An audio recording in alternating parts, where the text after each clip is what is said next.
So we are gathering a small panel here, so feel free to post more questions there.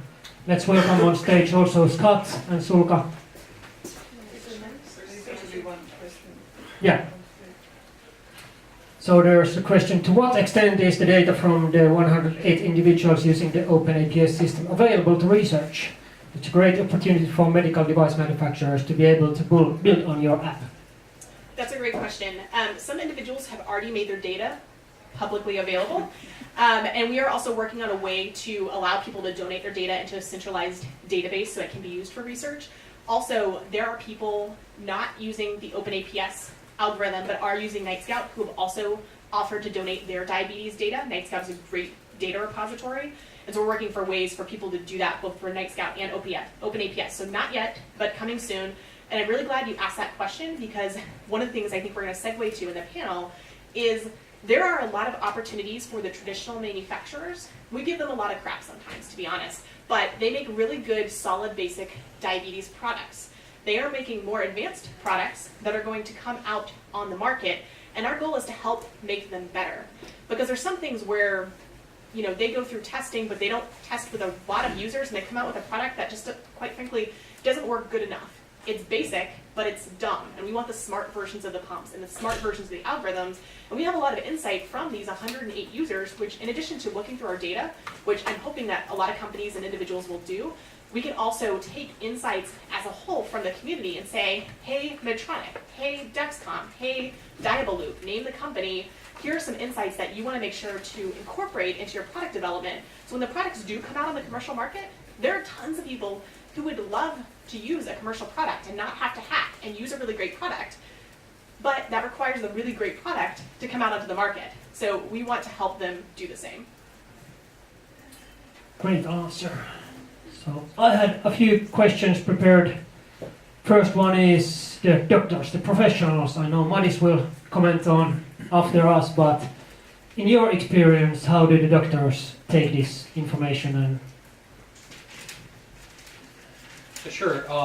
So I think we've seen maybe or like 5 or 6 endocrinologists in during the time that we've been going to the doctors with Eero, and I'm frankly amazed how different approach to the medical professionals is to how to treat diabetes. So, and most of them seem to actually be really excited and love the fact we're on the system.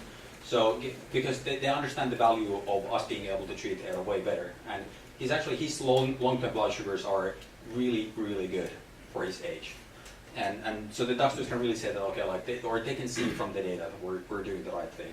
Also his like low blood sugars, like he's almost never low, which is amazingly good for a 5-year-old as well. So most of them really like it. Some of them that just don't seem to understand the value of technology at all.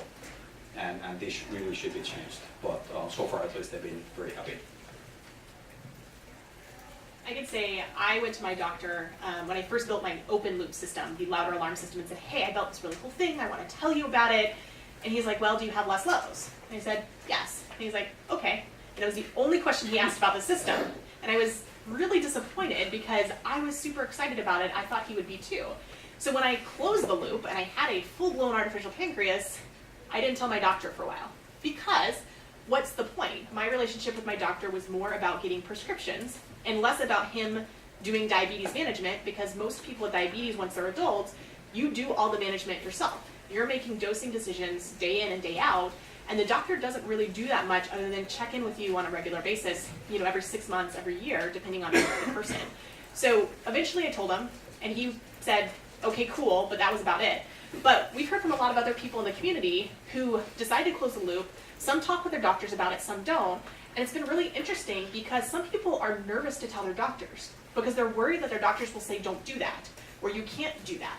And it's really frustrating for me to see that because the healthcare system is broken in a lot of ways, but you shouldn't be afraid to tell your doctor about a new tool that you've created or that you're accessing.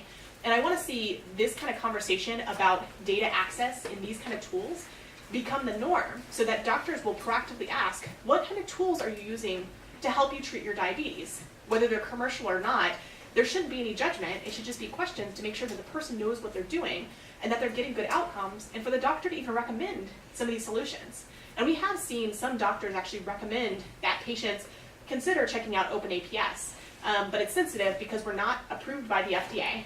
Again, not something that can be distributed. So doctors have to be a little bit careful, because there was one doctor at a conference who said, how do I recommend this to my patients? The FDA was in the room and said, you can't because it's not FDA approved. And he's kind of like, well, I could talk to my patients about whatever I want. And that is also true.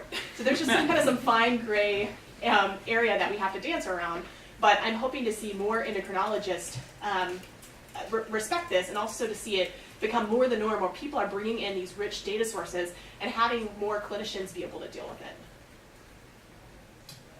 Very cool. So you already touched this a bit, but then the next one is about the regulators. And if people are afraid to tell about this stuff to their own doctors, then how about the regulators? This is medical device development, and it's highly regulated, and there are some rules. So how you deal with that? This is a really interesting one for me. I'm Scott Librand, Dana's husband, and built a lot of the stuff with her, and it's been an amazing ride. One of the opportunities I got fairly early on in this process was to actually show up in, not quite in DC, but in Baltimore, where the Food and Drug Administration has their headquarters, and meet with them in person about Night Scout. So this was fairly early on in the process when they didn't quite know what Night Scout was or what it was doing, but the Night Scout developers, especially Ben West, had put together a pre-submission to the regulators that said, here's what we're doing, and we'd like to talk to you about it. And they said, great, come on in, and we'll have a discussion. And it was really eye-opening to me, because they have a lot of the same concerns around an open source system like this that they do around a commercial system, which is, who's responsible for it? What happens if something goes wrong? Who do users report adverse events to? What is the process for informing users when there's a bug in the system that could be dangerous? And those are a lot of the same concerns that we had as developers and people who work on open source software. There are many solutions to those problems that we've been implementing, and actually talking about the same concerns that the FDA has that we had really reinforced to us that what we're trying to do here is we're all trying to make this as safe as possible for end users. And so we've continued that process as we continue towards fully closing the loop, et cetera, of making sure that we are doing everything we can to make the systems as safe as possible and to demonstrate to regulators, to patients, to everyone how we're doing that. Now, the other part that's really interesting here is that this is an N of 1 system. This is a bunch of individuals doing things for themselves. And whatever system you're in, whether it's FDA, which is fairly highly regulated, or in Europe where things are a little bit less regulated, none of them regulate the individual actions of individual patients or even of individual doctors. And so it's the way that we've been able to proceed with the we are not waiting approach is to really limit ourselves to what can individuals do with their own data.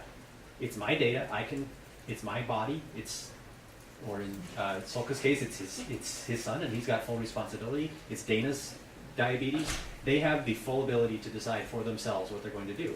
And that has been really what's enabled us to do things that companies frankly can't do. We can put out software that allows anyone to do whatever they want with their own body, whereas a company cannot sell software that does the same thing, because that becomes distributing a medical device. And so it's a really interesting part of the ecosystem to play in. And what we've seen is that by doing this as patients, we have accelerated the approval of approved medical devices that do similar things. So right after that meeting I talked about in Baltimore, the Dexcom submitted their Dexcom Share that allows people to see on their phones their kids' blood sugars. That got approved in a record 30 days. A few months later, Medtronic submitted the MiniMed Connect, which allows you to see insulin pump data, again, retrospectively just viewing it. That got approved in 7 days. But in both of those cases, the FDA was looking at something that the community was already doing, in the case of Night Scout, or in the case of something that Dana and I had submitted privately to them, and they're saying, this is something that's already out there, it's already happening. The company's coming to us with a product that does the same thing commercially, and they've got all the controls and everything to make it safe. There's no reason for us to wait on this. So the we are not waiting mentality is even leaking through to the regulators, and that's been amazing for us to see the effect of that. Anyone else want to comment on that? Yeah. So the one thing that's been recent discussion between the developers in regards to the regulation is it really would be amazing if regulators used some of the same principles that we're using with open source and actually made the decision made by the commercial vendors more visible to the users. So what we're having to do currently is get these black boxes from the commercial vendors that implement algorithms that we don't necessarily understand how they work, and they're not documented, and they're safe because the government says that it's safe. And so the reason we're actually able to use open APIs in the first place is because there was huge security problems in the pumps that we're actually using for this purpose. So we've reverse engineered the radio protocols, and we're effectively really hacking the devices. And this got past the regulation. And this is still happening. So even the latest products, we know for a fact that there's sloppy encryption being used in some of the products, but we can't validate how big are the bugs because it's all closed source and it's safe because somebody told us. So actually getting more visibility into how do these devices really work, what the algorithms are, would be really amazing, and opening the data so we can actually use it at all times. So the spirit of openness should actually be part of the whole regulatory process as well. All right. There are some questions. Is there also innovative service in how doctors can monitor the patients, e.g. augmented reality or telemedicine via cloud? There is the ability that I could share my Night Scout with my doctor. The challenge is the real-time data that we need to take care of ourselves in the moment is not really useful data for a diabetes doctor to see, especially for 100 patients with diabetes.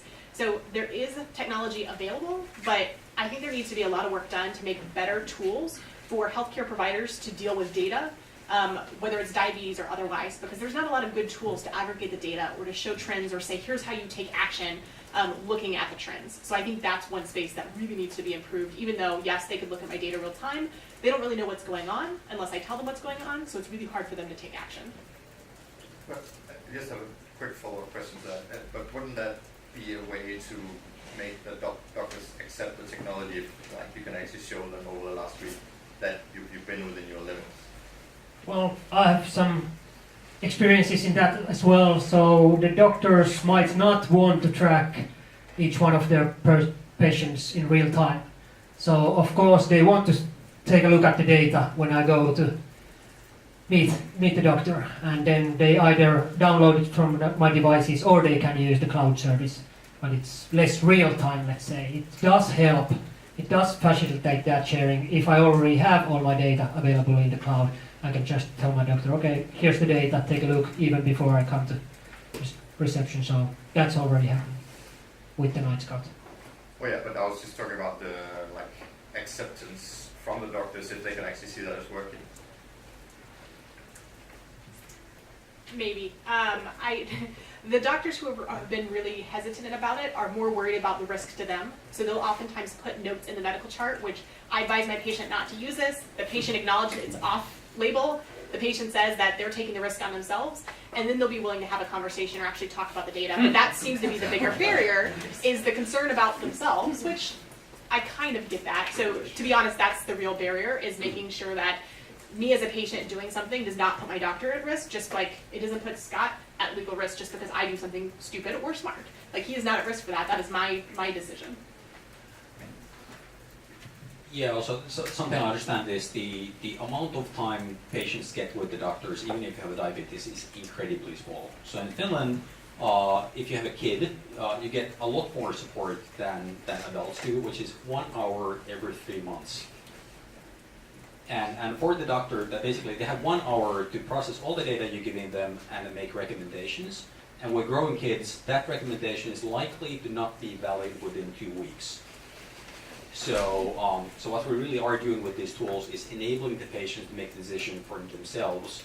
And yeah, we should be able to get the confidence of the doctors, but also the whole decision process around how diabetes is managed could use a fundamental change, because we're not getting enough support, and the process they will have in place, and the tiny amount of data that doctors typically get just doesn't support people getting good outcomes of their diabetes treatment. And we'll get more comments from doctors later from that.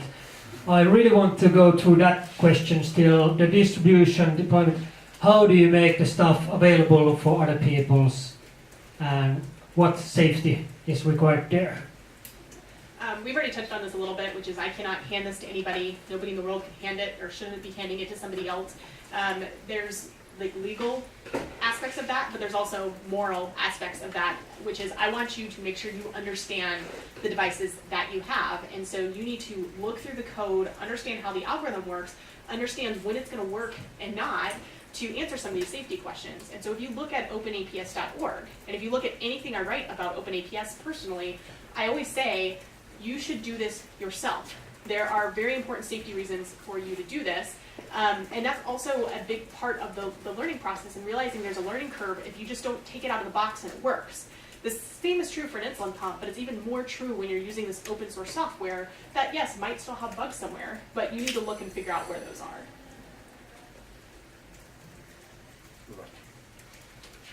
All right, the rest of my questions were about privacy and security. I think Scott touched on that earlier. So we want to have open security protocols for these devices so that myself as a patient, I can evaluate whether that's safe enough for me. There's been also a lot of talk about pacemakers and how those can be exploited. You can check my Twitter feed, for instance, for some examples. And then there was the effects on industry, and Scott mentioned that already, that it's been highly beneficial, this we're not waiting movement for the commercial companies. They have been able to bring their products to market real fast compared to the expectations. So from 1.5 years, the acceptance time was reduced to 1 month. So that's really good. And then shall we select one more question from the board? Which one do we want to do? Actually, Or should we take all Well, these even before that, I want to say that we are continuing with the deep dive. So in group launch Elisa 2, starting Q1, and there we can really discuss all these things in more depth. yeah, I just want to close by saying too, if you can't make it to the deep dive, you're asking some really great questions, and you should help contribute to OpenAPS and the We Are Not Waiting movement. So reach out to us today and tomorrow, to talk to us online. We'd love to have your support, your questions, your thoughts, because that's what moves this all forward. All right, that's it from us, I think. And was Madis next? All right, thank you.